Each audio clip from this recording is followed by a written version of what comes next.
ጌሼሮ ከአፈር ውስጥ የሚተላለፉ የአንጀት ጥገኛ ትላትሎችና ብላርዚያ በሽታዎችን ከደቡብ ኢትዮጵያ ክልል ወላይታ ዞን ለማጥፋት የተተገበረ ልዩ ፕሮጀክት ሲሆን ይህም የበሽታዎቹን የመተላለፍ ዑደት በመስበር አንድ ፕሮጀክት ሊያበረክት የሚችለውን ከፍተኛ ስኬት ያሳየ ነው። ጌሼሮ ፈጠራ በታከለበት ሁኔታ የማህበረሰብ አቀፍ የመድኃኒት ስርጭትን፣ የማህበረሰብና ተቋማት የውሃ የግልና አካባቢ ንጽህና ዋሽ መርሃ ግብርን እንዲሁም የባህሪ ለውጥ የሚያመጡ ተግባራትን በማቀናጀት የተተገበረና ከ2.3 ሚሊዮን በላይ ሰዎችን ተጠቃሚ ያደረገ ፕሮጀክት ነው።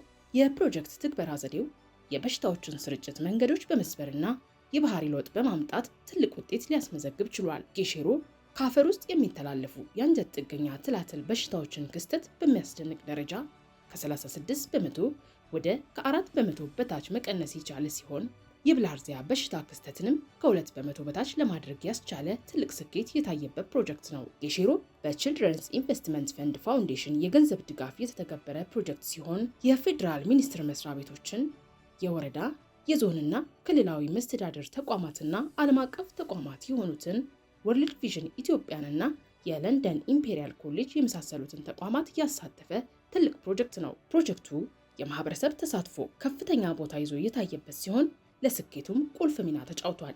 ስለ ጌሼሮ ፕሮጀክት ተጨማሪ መረጃዎችን ማግኘት ከፈለጉ የቺልድረን ኢንቨስትመንት ፈንድ ፋውንዴሽን እና የስፒክ አፕ አፍሪካን ድረገጾች ይመልከቱ።